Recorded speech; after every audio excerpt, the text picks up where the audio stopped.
बिहार में पहले चरण का मतदान हो चुका है और बम्पर वोटिंग हुई है और अब सबकी नज़र दूसरे दौर पर है। और दूसरे दौर में ख़ास तौर से सीमांचल का वो इलाका जहां पर ओवैसी साहब एक बड़े फैक्टर के तौर पर काम कर रहे हैं। आपको याद होगा साल 2020 जब ओवैसी साहब ने बिहार की सियासत में एक तरह की हलचल पैदा कर दी थी और सियासी पंडितों को लगा था कि शायद बिहार के मुसलमानों को कोई नया विकल्प मिल गया है। लेकिन ऐन चुनाव के बाद क्या हुआ वो भी आप सब बखूबी जानते हैं। लेकिन इस बार ओवैसी साहब दावा कर रहे हैं कि 5 नहीं 24 सीटें जीती जाएंगी। और इस वक्त खुद बैरिस्टर ओवैसी साहब हमारे साथ हैं। ओवैसी साहब, पहले तो बहुत शुक्रिया, आपने हमारे लिए वक्त निकाला। देखिए, पहले दौर की जो वोटिंग हुई है वो ऑल टाइम हाई है इस दफ़ा। तो ओवैसी साहब, इस बढ़े हुए वोट को किस की तरफ जाता हुआ देख रहे हैं, किसका हक दिखाई दे रहा है? ये एनडीए के खेमे में जा रहा है, ये महागठबंधन को मिल रहा है? नहीं, ये कोई इस तरह की पेश कयासी या राय कोई कायम नहीं कर सकता। अब जाहिर है, अब जो जिस पार्टी का होगा वो बोलेगा कि मेरे तरफ है, उनके तरफ है। तो मैं समझता हूँ कि इसका बोलना बड़ा मुश्किल है और बेहतर ये है कि 14 तारीख को जब काउंटिंग शुरू होगी तो उसके बाद ही हम कुछ राय कायम कर सकेंगे। अभी तो कुछ नहीं बोल सकते। ये तो वोट डालने का हक़ है और वोट का इस्तेमाल किया गया, ये बहुत अच्छी बात है। अच्छा, अब देखिए, आप महागठबंधन में आप शामिल होना चाहते थे, अख्तरुल इमान साहब बाकायदा वहाँ तक गए, ख़त पे ख़त लिखे गए। तो जब आप, और उसके बाद सीटें आपने मांगी सिर्फ 6, 5 सीटें आप अपने बूते पर जीत गए पिछली बार, तो इस बार तो और बढ़ना ही बढ़ना था आगे। तो सिर्फ 6 सीटें मांगने के लिए, महागठबंधन में शामिल होने के लिए की बात कुछ हजम नहीं होती। बहुत सारे लोग कहते हैं कि उसका पस मंज़र ये है, पसे मंज़र क्या है उसके? पसे मंज़र ये है कि बिहार के उलेमा, मशाइखीन, वकला, प्रोफेसर्स, टीचर्स अख्तरुल इमान साहब से मिले और मिल के बोले कि भाई आप इत्तेहाद क्यों नहीं कर लेते। और उनको शिकायत थी पर्सनली मुझसे कि ओवैसी साहब अपनी लीडरशिप करना चाहते हैं। तो अख्तरुल इमान साहब इत्तेफाक से उनकी मौजूदगी में हमको कांटेक्ट किए। हमने उनसे कहा, अख्तरुल इमान साहब, इन जिम्मेदारों से कह दीजिए कि वो जो चाहते हम करने तैयार हैं। उन्होंने कहा कि आप ख़त लिखिए। तो हमने कहा आप उसका मतन लिख दीजिए, कंटेंट आप हम लिख दीजिए। तो ठीक है, उसको लेके अख्तरुल इमान साहब ने सिर्फ राजद को नहीं, जितने पार्टीज 4 हैं, CPI, CPIML, राजद, उस वक्त तो ये मल्ला नहीं था, VIP पार्टी नहीं आई थी, चारों को लेटर लिखे, उनके प्रेसिडेंट्स को। फिर बाद में तेजस्वी ने कहा कि भाई मुझे नहीं आया, हमको नहीं मालूम था कि वालिद को ख़त लिखने के बाद बेटे को भी लिखना पड़ता है। तो हमने कहा आप लिख दीजिए। उसमें हमने फिर लिखा कि 6 सीट दीजिए। 5 हम जीते थे, एक बाई इलेक्शन किशनगंज में, पहले हम 1 सीट जीते थे बाई इलेक्शन में। हम बोले 6 दे दो, अगर आपको इख्तदार मिलता है, सत्ता मिलती है तो मंत्री मत पोस्ट मत दीजिए। हम ये बोले कि 371D के तहत सीमांचल डेवलपमेंट काउंसिल का रेजोल्यूशन पास करके दिल्ली भी जाइए, ताकि उससे जो लोकल डेवलपमेंट होता है वो स्टेक होल्डर्स करते हैं डेवलपमेंट, ना कि पटना में बैठने वाले। और आप कम्युनिज्म फासिज्म को रोकिए। 3 चीज़ें हम बोले। अब वो उस पर राज़ी नहीं हुए तो ठीक है, वो उनकी मर्जी। लेकिन बहुत सारे लोग वैसे साहब ये कह रहे हैं कि दरअसल इसके पस मंज़र खेल ये था कि आपको ये दिखाई दे रहा था कि पिछले बार के मुकाबले, साल 2020 के मुकाबले 2025 में हालात आपके लिए साजगार नहीं हैं और आप इस कदम के ज़रिए ये दिखाएंगे लोगों को कि देखिए साहब, हम तो महागठबंधन में जाना चाहते थे लेकिन इन्होंने हमको शामिल नहीं किया। नहीं नहीं नहीं, ऐसा कुछ भी नहीं है। आप देख लीजिए, इंशाल्लाह 14 तारीख को आपके प्रोग्राम पे आएंगे, आपके रजत जी के प्रोग्राम पे आएंगे, नतीजा सामने आएगा आपके। ये घोड़ा मैदान आगे है। ये जो हुज्जत पूरी करना था हमको सही मानों में, क्योंकि जो लोग यहाँ पर थे जिम्मेदारान, उनको लग रहा था कि नहीं, बोले ठीक है, मतलब झूठे को मंजिल तक पहुंचाना है ना। हुज्जत का मतलब, ओवैसी साहब ने जो हुज्जत लफ्ज़ कहा है, दरअसल एक अरबी का लफ्ज़ है, उसका मतलब यह है कि किसी चीज़ को कंक्लूड करके सामने रख देना कि अगर कहीं से कोई ये सवाल उठे कि भाई महागठबंधन के साथ हो लेते तो वोट नहीं भी करता, तो वो सब कुछ कर लिया और हुज्जत तमाम हो गया। अब हमने तो पेश कर दिया अब जनता के सामने, कौन बीजेपी को रोकना चाह रहा, कौन नहीं रोकना चाह रहा, वो एक्सपोज हो गए। और फिर एक्सपोज ऐसा हुए कि 3.5% मल्ला समाज है। अभी नॉमिनेशन प्रोसेस शुरू नहीं हुआ, वो कह दिया कि अब के बार मल्ला का बेटा। ये तो सिर्फ आप 3.5% क्यों कहते हैं? मल्ला के नाम आने का मतलब ये होता है ना कि उसके साथ और बहुत सारी अति पिछड़ी और पिछड़ी जाति आती हैं, कि सिर्फ मल्ला को जोड़ेंगे आप। 3.5, वो तो उसने क्या कहा, अब के बार मुकेश सहनी साहब ने कहा अब के बार मल्ला का बेटा उप मुख्यमंत्री होगा। बिहार में 17% मुसलमान है, 2% हटा दीजिए आप अपर कास्ट मुस्लिम्स, 15% जो कास्ट है वो सबसे बड़ा सेगमेंट है। आप उसको क्या कर रहे हैं? देखिए MY आप बोलते हैं, MY मगर अक्सर मकसद क्या है कि वाई राज करेगा और मुसलमान एक ATM की तरह वोट डालते रहेगा, वोट लेने दरी बिछाएगा, वोट लेने वाला नहीं बनेगा। और जब MIM वोट लेने की बात करती तो इनको पेट में दर्द शुरू हो जाता है। आप बताइए 15 साल लालू और उनकी पत्नी मुख्यमंत्री रहे, ये 4 मर्तबा तेजस्वी रहा उप मुख्यमंत्री। तो ये कौन सा निज़ाम है, ये कौन सी आपकी सियासत है कि अब क्या तेजस्वी को के बाद उनके बेटे को करना पड़ेगा, फिर उनके बेटे को करना पड़ेगा, और मिलेगा क्या हमको? तो आपके पास सियासत में थे, आप भी सियासत में हैं। गाजर की पूंगी मिलेगी नहीं। देखिए समाज को क्या मिल रहा है, आप में इतनी हिम्मत भी नहीं है कि आप ऐलान कर सकें। यादव है 14%, कितना टिकट दिया मालूम आपको?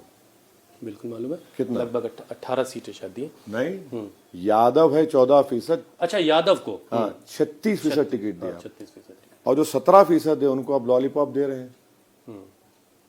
जो 3.5% है वो कह रहे उप मुख्यमंत्री हो जाएगा। 1960 से 2020, 1960 से 2020 तक जितने चुनाव हुए बिहार में, कितने मुसलमान जीते? 8%। कितने बैकवर्ड समाज के लोग जीते? 38%। अपर कास्ट है कितने? 10%, 28% जीते। तो ये क्या बता रहा है? आप असदुद्दीन ओवैसी पर जो बोलना है बोलिए, आपका इख्तियार है, आपका जमहूरी राइट है, मगर मैं ये जो सवालात उठा रहा हूं उसका जवाब कौन देगा? भाई भारत की सियासत की, जमहूरियत की तल्ख हकीकत है, जिस समाज के पास सियासी ताकत है वो समाज प्रोग्रेस करता है, और बिहार जैसे प्रदेश में हर समाज की लीडरशिप है। ठीक है, तो जब आप क़यादत की बात करते हैं वैसे साहब, तो क़यादत का मतलब क्या है? क़यादत का मतलब मुसलमान AIMIM के साथ जाए, वही मुसलमानों की क़यादत है, या फिर जैसे ठाकुरगंज की सीट है वहाँ पर सऊद आलम, वो भी मुसलमान है, अगर वो मुसलमानों के लीडर बनते तो वो भी मुसलमानों आपको मालूम उनके वालिद मरहूम मौलाना असराउल्लाह क़ासमी साहब ने क्या कहा था? उनका वीडियो देख लीजिए। मौलाना असराउल्लाह क़ासमी साहब देवबंद के बहुत बड़े आलिम, पढ़े लिखे, उसके शूरा के मेंबर।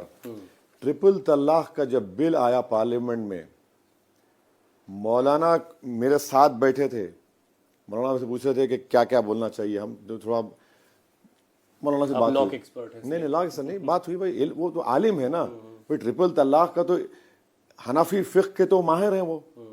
मौलाना ने वीडियो जारी करके कहा कि मैं पार्लियामेंट इसलिए नहीं आया जब डिबेट हो रही थी, वोटिंग हो रही थी, क्योंकि मेरी पार्टी ने कहा कि तुम मत बोलो।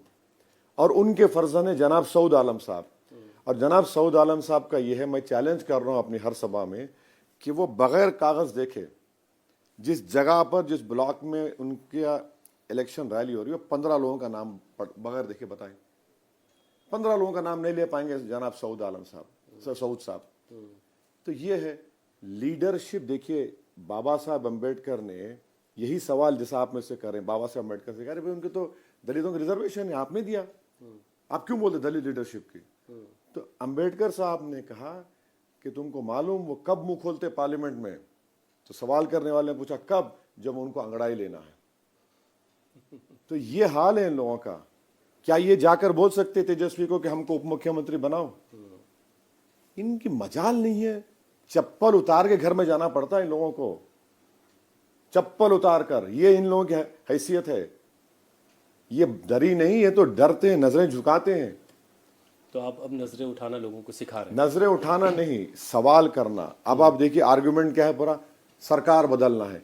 सरकार कब से बदल रहे? आप 2005 से सर राजद की सरकार नहीं आई। 2005 में अब बिहारी एक्सीडेंट हुए तो नीतीशवा को सीएम हम तो नहीं बनाए।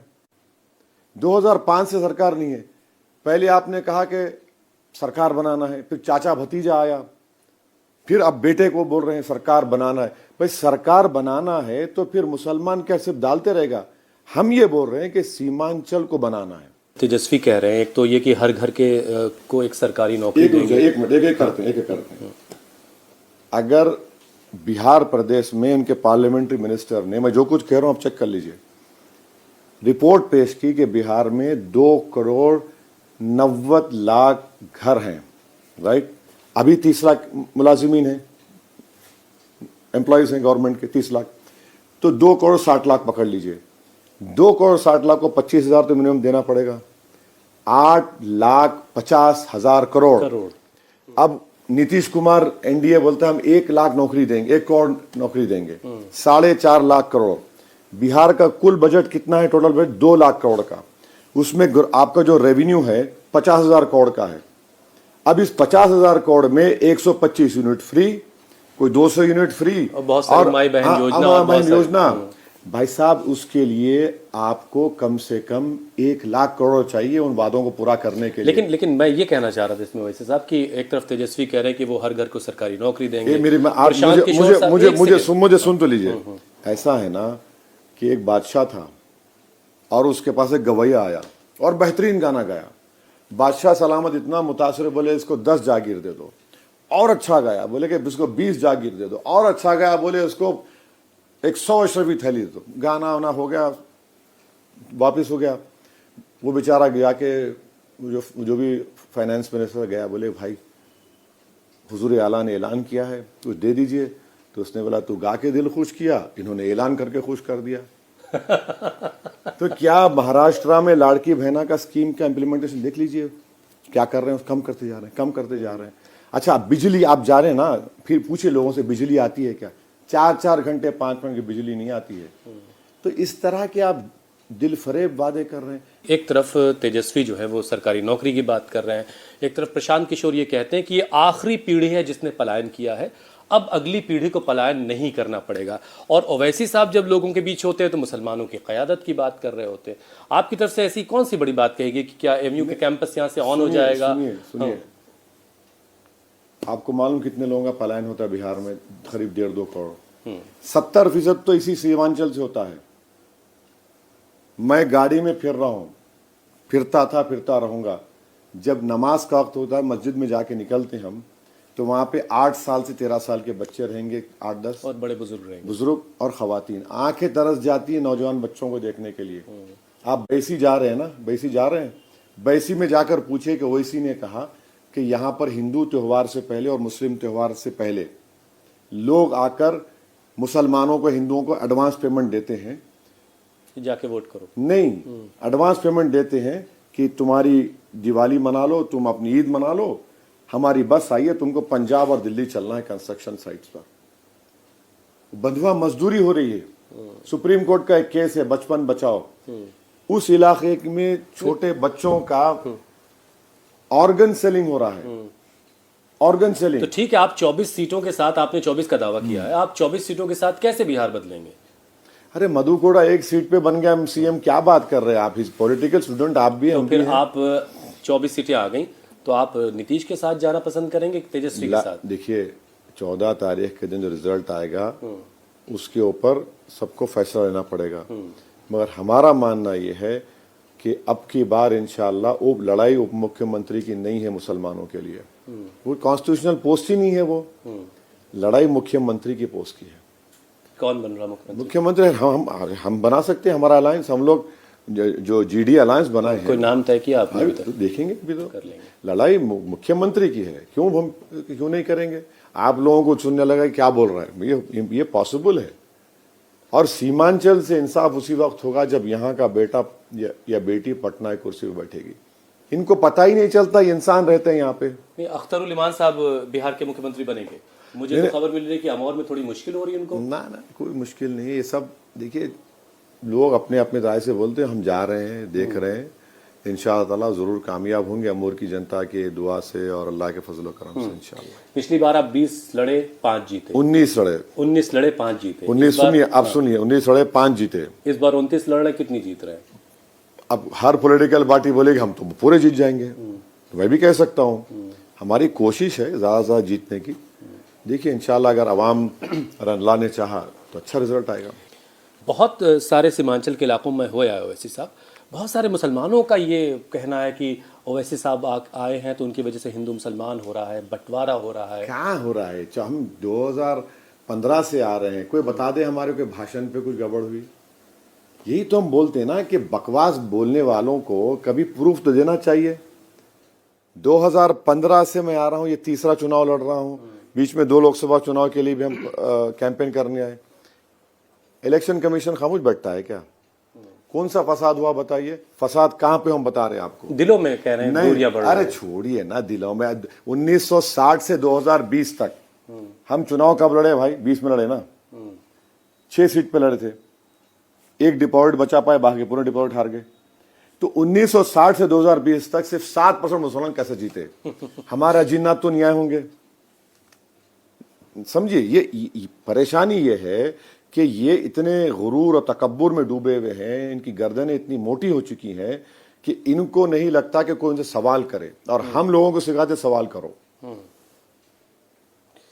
अच्छा, एक चीज़ ये बताइए कि इस बार आप एक बयान पे बहुत ज़्यादा, ऐसा लोग कह रहे हैं कि ओवर रिएक्ट कर रहे हैं, क्या? एक्सट्रीमिस्ट पर। तेजस्वी आपको किसी से बातचीत के वक्त एक्सट्रीमिस्ट कह बैठे। बातचीत किससे बातचीत की थी? किसी मीडिया पर्सन से। हाँ, ये तो बोलिए। मीडिया पर्सन से बातचीत के निजी गुफ्तगू नहीं थी वो। हाँ। ये प्राइवेट गुफ्तगू नहीं थी। नहीं, तो सवाल तो ये है ना कि बीजेपी वाले आपको न जाने क्या क्या कह गए। तेजस्वी सूर्या ने आपको जिन्ना का अवतार कहा, आपको देशद्रोही कहा गया। सुनिए तो बात मेरी मुकम्मल होगी। आपको देशद्रोही कहा गया, आपको पाकिस्तान का एजेंट कहा गया, आपको हिंदू विरोधी कहा गया। लेकिन मैंने कम से कम ओवैसी साहब को ऐसा देखा कि अपने अबा को ऐसे झाड़ा और चल दिए मुस्कुराते हुए, कभी कोई फर्क नहीं पड़ा। लेकिन इस बार एक्सट्रीमिस्ट पे आप बहुत वफ के कानून में तेजस्वी यादव को, तेजस्वी सूर्या को हमने आईना दिखा दिया, पार्लियामेंट में आईना दिखा दिया। कोई हमको बोलता है तो हम क्या खर्चा किसी का रखते? बाकी किसी का खर्चा नहीं रखते हम।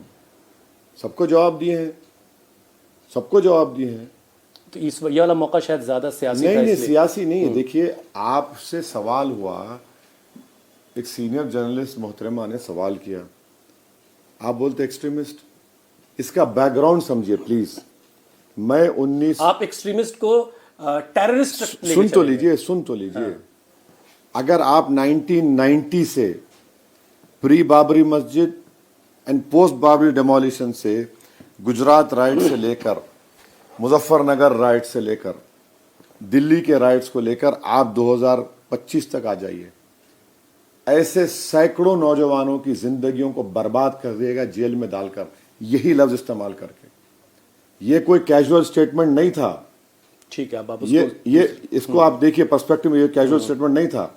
दूसरा ये कि ये इस शख्स की जो दावा कर रहा है, ख्वाब देख रहा है सीएम बनने का, इनकी मानसिकता का अंदाजा होता है कि एक शख्स जो 5 मर्तबा का सांसद है, 2 मर्तबा मुझे संसद रत्न अवार्ड से नवाजा गया, मैं 2 मर्तबा का विधायक रहा हूं, और आप एक्सट्रीमिस्ट बोलते हैं मुझे। भाई, तुम्हारा परिवार जो यादवों को टिकट देता है सबसे ज्यादा, तुम्हारा भाई तुम्हारे साथ नहीं है। हाँ, और एक और मिसाल, गौरा बोरम मालूम अब कहाँ है कॉन्स्टिट्यूंसी? दरभंगा। अफजल अली खान को बी फॉर्म देकर आप जाकर मुकेश सहनी के भाई के साथ कैंपेन करके बोलते उस कोर्ट मत डालो। नवाड़ा जिला में वहां पर कामरान जीता 33,000 वोट से, तो आपने जेडीयू के 2 यादव मियां हस्बैंड एंड वाइफ को लिया, कामरान का टिकट काट दिया।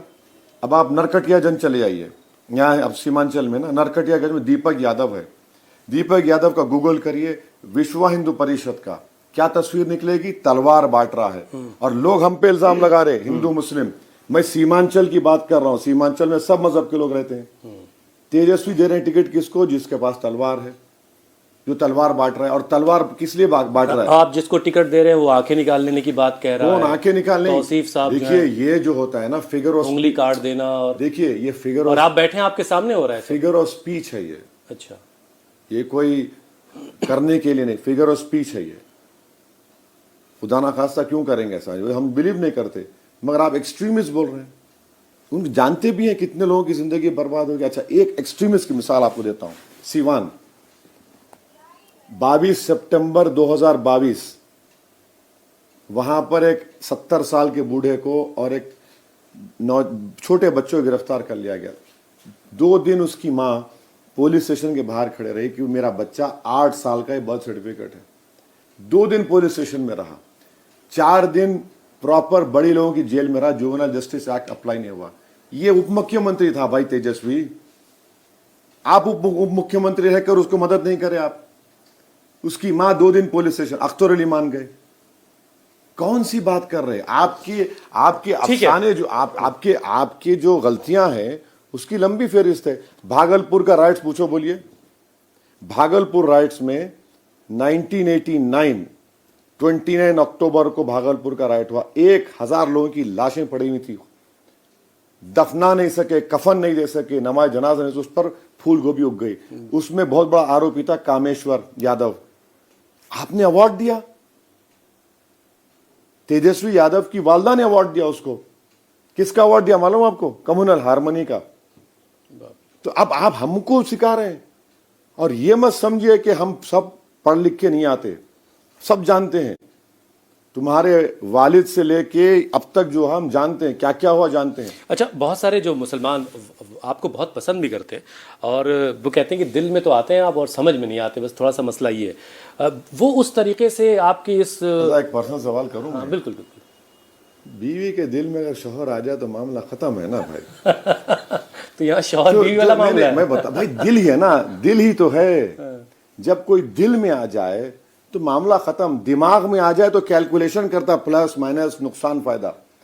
तो सियासत दिल वाली चीज थोड़े, तो सियासत तो दिमाग वाली चीज है। यही तो हम बोल रहे, जब प्यार किया तो डरना क्या। क्या बात, क्या बात। बहुत सारे लोगों ने सवाल किया कि भाई जिस जुल्म और जिस अन्याय और जिस नाइंसाफी की बात आप करते हैं, उस मुसलमानों के पास ऑप्शन क्या है? मुसलमानों के पास बहुत बड़ा ऑप्शन है कि वो एक मर्तबा अपने दिलो दिमाग से इस बात को निकाल दें कि वो नेता नहीं बन सकते।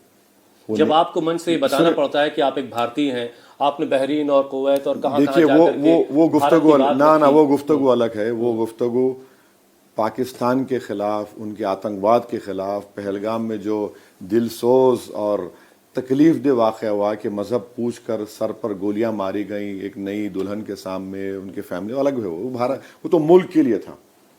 मुल्क के अंदर जो हो रहा है उसके लिए हम दोनों चीजें कनेक्ट क्यों हो जा रही है ना कि आप ये कह देते हैं कि तेजस्वी यादव पाकिस्तान की भाषा बोल रहे हैं। बिल्कुल, ये वही वाला नरेशन है जो बीजेपी आजमाती है।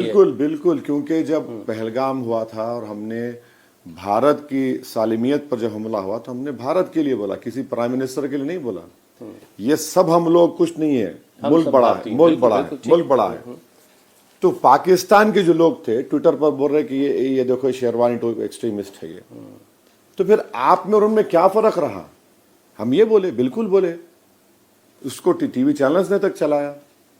मुझे तो धमकियां में फोन आते थे व्हाट्सएप के ऊपर, टेलीग्राम के ऊपर और इंटरनेट कॉलिंग पे, सुधर जा तू, वो सब। तो यही हुकूमत के लोग आपको पाकिस्तान के खिलाफ हिंदुस्तान का रुख रखने पर अप्रिशिएट करते हैं, आपकी तारीफ करते हैं। सुनिए, लेकिन हिंदुस्तान में जब मुसलमानों की आवाज आप उठाते हैं, ये गलत तरीका। यही हुकूमत है। इस हुकूमत के लिए नहीं किए, देश के लिए किए। ठीक है। इस वजीर आजम के लिए नहीं किए, मुल्क के लिए किए, मुल्क के लिए किए। इसको फर्क तो ओवैसी साहब एक जगह बिल्कुल सही होते हैं, एकदम 100% एक्यूरेट राइट है, और जब हिंदुस्तान के अंदर की सियासत में वो कुछ कह रहे होते हैं या मुसलमानों की सही, दोनों तरफ सही है। हम दोनों तरफ सही है। देखिए, दोनों तरफ हम सही हैं। एक्सट्रीमिस्ट का वर्ड कोई भारत का पॉलिटिशियन इस्तेमाल करेगा एक मुसलमान के खिलाफ, जिस पर ऐसा कोई केस भी नहीं है और कोई कोर्ट से, आप सिर्फ अपनी इजारादारी को बचाने के लिए आप मुझसे कह रहे हैं। भाई देखिए, एक बात सुनिए, लालू मुख्यमंत्री थे, केंद्र मंत्री थे, मेरे वालिद कॉरपोरेटर थे, एमएलए थे, एमपी थे। मुझे लंदन जाकर मैं मेहनत करके पढ़ के बैरिस्टर बनने, नहीं सुनिए, वो सब लड़के करते हैं। बड़ी मुसीबतों से, मुश्किलात से हमने अपने सफर को तय किया। ये अपने बाप के घर में रहकर मुख्यमंत्री, उनके वालिद केंद्र मंत्री पास पढ़ नहीं सकता। मुझे पता है कि आपके पास वक्त ज़्यादा नहीं है, इसलिए एक आखिरी बात कि आप खुद एक पार्टी हैं, कुल हिंद मजलिस इत्तेहादुल मुस्लिमीन, मुसलमानों का इत्तेहाद उसमें शामिल है। तो मुसलमानों की पार्टी के होने की हैसियत से या वो तमाम लोग जो मुस्लिम फोर्स के तौर पर पॉलिटिकली काम कर रहे हैं, वो हुकूमत के साथ या पॉलिटिकल पार्टीज़ के साथ नेगोशिएट क्यों नहीं कर पा रहे हैं? 2% वाला, 3% वाला, कोरी कुर्मी, ये सब नेगोशिएट कर ले रहे हैं, मुसलमान नेगोशिएट नहीं कर पा रहा। इसकी क्या वजह है? क्योंकि मुसलमान सिटीजन विद राइट्स नहीं बन रहा है। वोटर में और सिटीजन विद राइट्स में फर्क है। जिस दिन मुसलमान सिटीजन राइट्स बनेगा उसको सब मिलेंगे। हमको दिमाग में डाल दिया वोट डालो जाके सो जाओ, हम देख लेंगे, हम तुम्हारे वेल विशर हैं, हम तुम्हारे आका हैं, हम तुम्हारा सब कुछ कर देंगे। भाई वोट डाल के आके सोते मैं ही परेशान होता हूँ, मेरी ज़मीन सैलाब में कट जाती है, मेरा ही बच्चा पैदा होकर अपनी माँ के सामने मर जाता है, मेरे बच्चों के जिस्म में खून नहीं है। आपको मालूम किशनगंज के 4 जिलों में कितने डिग्री कॉलेज है गवर्नमेंट का? एक ही है। तो हम यही कह रहे हैं सिटीजन विद राइट्स बनो, हुकूमत गवर्नमेंट बनाने का नहीं, सीमांचल बदलने का काम करो। अब दूसरा रुख, मालेगांव से मुफ्ती इस्माइल हमारे एमएलए मुंतखब हुए, हम उनको लेकर वहां पावरलूम है, गिरिराज मिनिस्टर उनके पास गए, गिरिराज सिंह, हाँ, जाकर मिले, 1.5 घंटा उनसे बात किए, 1.5 घंटा, फिर और एक मीटिंग करे, फिर गए।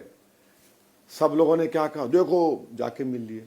मेरा सवाल ये है कि वो मिनिस्टर है, पॉलिटिकली हम अग्री कभी नहीं करेंगे, नहीं हम कभी अग्री नहीं करेंगे, मिलना है ना, मुझे मिलना है। अब फिर मिलेंगे, क्योंकि जो अमेरिका ने टैरिफ लगा दिया, पावरलूम बर्बाद हो रहा है, 50% उनका प्रॉफिट नीचे गिर गया है। ये मत समझिए कि हम लोग जाते नहीं है, रिप्रेजेंटेशन नहीं करते, ये गलत फहमी है लोगों को। बराबर जाते हैं, बराबर गवर्नमेंट की जो माइनॉरिटी मिनिस्ट्री की जो स्कीम्स हैं उसका इम्प्लीमेंटेशन में पूछते हैं, सवाल पूछते हैं, pre matric post matric. Problem ये है कि इन अंधे बहरों को पढ़ने की आदत नहीं है ना। तो ओवैसी साहब जब यहाँ पर अपना सीएम बनाएंगे बिहार में, इंशाअल्लाह मुख्यमंत्री बनाएंगे, तो यहाँ का मुसलमान सिटीजन विथ राइट्स होगा। वोटर नहीं बनना है, सिटीजन विद राइट्स बनना है। आप बनेगा तब ना, जिस दिन आप ये फैसला कर लेंगे कि जो दूसरे लोगों को जो हुकूक मिल रहे हैं, राइट्स मिल रहे हैं, क्योंकि वो सिटीजन विद राइट्स हैं, हम सारी वोटर बने हुए, जिस दिन ये तब्दीली पैदा हो जाएगी, बड़ी जिम्मेदारी के साथ कह रहा हूं कि कोई सियासी इस्तेसाल या एक्सप्लॉयटेशन खत्म हो जाएगा। ठीक है, मतलब ये दरी बिछाना खत्म हो जाएगा। दरी मत बिछाइए और खुद अपना हक जो है वो लीजिए। लेकिन एक बड़ी बात जो ओवैसी साहब की तरफ से कही गई वो ये कि आने वाले वक्त में बिहार का मुख्यमंत्री उनकी जानिब से कोई हो सकता है।